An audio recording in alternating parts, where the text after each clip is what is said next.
സംസ്ഥാനത്ത് വെളിച്ചെണ്ണ വില ക്രമാതീതമായി വർദ്ധിച്ചതോടെ വ്യാജ വെളിച്ചെണ്ണയുടെ വരവ് സുലഭമാണ്. വെളിച്ചെണ്ണ അങ്ങ് ഉയരങ്ങളിലെത്തിയതോടെ വ്യാജ വെളിച്ചെണ്ണ വിപണിയിൽ കളം നിറയുകയാണ്. ഭക്ഷ്യസുരക്ഷാ വകുപ്പിന്റെ ഭാഗത്തു നിന്നും തുടക്കത്തിൽ കാര്യമായ റെയ്ഡുകൾ നടക്കാത്തതും വ്യാജ വെളിച്ചെണ്ണ ലോബിക്ക് ഗുണകരമായിട്ടുണ്ട്. സംസ്ഥാനത്ത് വിൽക്കപ്പെടുന്ന വെളിച്ചെണ്ണ പാക്കറ്റുകളിൽ ഭൂരിഭാഗവും വ്യാജനാണ് എന്നാണ് റിപ്പോർട്ട്. ജനപ്രിയ ബ്രാൻഡുകളുടെ പേരിലും ഇതിനോട് സാമ്യം തോന്നുന്ന പാക്കുകളിലുമാണ് വ്യാജൻ വിപണിയിലേക്ക് ഒഴുകുന്നത്. വ്യാജ വെളിച്ചെണ്ണ സംബന്ധിച്ച മാധ്യമങ്ങളിൽ വാർത്ത വന്നതോടെ ഭക്ഷ്യസുരക്ഷാ വകുപ്പ് പരിശോധന ശക്തിപ്പെടുത്തിയിട്ടുണ്ട്. വെളിച്ചെണ്ണ നിർമ്മാണ യൂണിറ്റുകളിലും മൊത്ത ചില്ലറ വ്യാപാര കേന്ദ്രങ്ങളിലും കഴിഞ്ഞ ദിവസങ്ങളിൽ പരിശോധന നടത്തിയിരുന്നു. ഭക്ഷ്യസുരക്ഷാ വകുപ്പ് വിവിധ ജില്ലകളിൽ നടത്തിയ പരിശോധനകളിൽ പിടികൂടിയത് ആയിരക്കണക്കിന് ലിറ്റർ വ്യാജ വെളിച്ചെണ്ണയാണ്. കേരളത്തിലേക്ക് വ്യാജ വെളിച്ചെണ്ണ എത്തുന്നത് എവിടെ നിന്നാണ്? പ്രധാനമായും അതിർത്തി ജില്ലകളിലേക്ക് സാധനം എത്തുന്നത് തമിഴ്നാട്ടിൽ നിന്നാണ്. കേരളത്തിൽ വെളിച്ചെണ്ണയ്ക്ക് ഡിമാൻഡ് കൂടിയതോടെ വ്യാജ എണ്ണ ഉൽപ്പാദിപ്പിക്കുന്ന മില്ലുകൾ പോലും അയൽ സംസ്ഥാനത്ത് പ്രവർത്തിക്കുന്നുണ്ട്. പ്രധാനമായും തമിഴ്നാട്ടിൽ നിന്നുള്ള ഈ വ്യാജ വെളിച്ചെണ്ണ ഉപയോഗിക്കുന്നത് തെക്കൻ കേരളത്തിലെ തട്ടുകടകളിലും ഹോട്ടലുകളിലുമാണ്. വെളിച്ചെണ്ണ വില വൻതോതിൽ കൂടിയിട്ടും കന്യാകുമാരി, ഈറോഡ്, നാഗർകോവിൽ തുടങ്ങിയ കേന്ദ്രങ്ങളിലാണ് വ്യാജ വെളിച്ചെണ്ണ നിർമ്മിക്കുന്ന മില്ലുകൾ വരെയുള്ളത്. ഒറിജിനൽ വെളിച്ചെണ്ണ പേരിന് മാത്രം ഉപയോഗിച്ചതിന് ശേഷം മറ്റ് വസ്തുക്കൾ ചേർത്താണ് വിൽപ്പന.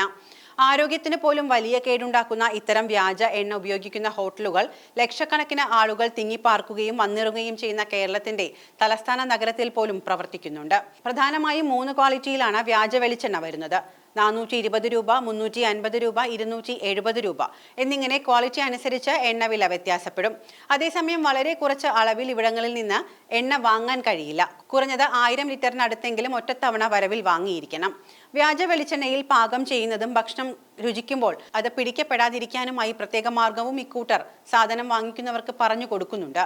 ചിക്കൻ, ബീഫ് പോലുള്ള മസാല ചേർത്ത് വരുന്ന വിഭവങ്ങളിൽ മാത്രമേ ഇത്തരം വെളിച്ചെണ്ണകൾ ഉപയോഗിക്കാൻ പാടുള്ളൂ.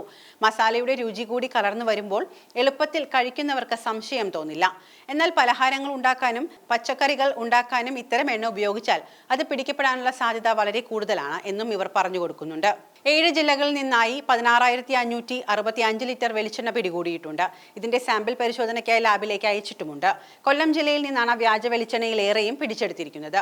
വ്യാജ FSSAI നമ്പറിലും വ്യാജ വിലാസത്തിലും പാക്ക് ചെയ്ത് വിൽപ്പനയ്ക്കായി തയ്യാറാക്കിയ 5,800 ലിറ്റർ കേര, സൂര്യ, കേര ഹരിതം ബ്രാൻഡ് വെളിച്ചെണ്ണ ഉൾപ്പെടെ 9,337 ലിറ്റർ വെളിച്ചെണ്ണയാണ് പിടിച്ചെടുത്തത്. കൊല്ലം, ആലപ്പുഴ ജില്ലകൾക്ക് പുറമെ തിരുവനന്തപുരം, കോട്ടയം, എറണാകുളം, കോഴിക്കോട്, കണ്ണൂർ ജില്ലകളിലാണ് പരിശോധന നടന്നത്. 11 സ്റ്റാറ്റ്യൂട്ടറി സാമ്പിളുകളും 20 സർവൈലൻസ് സാമ്പിളുകളും ശേഖരിച്ചു.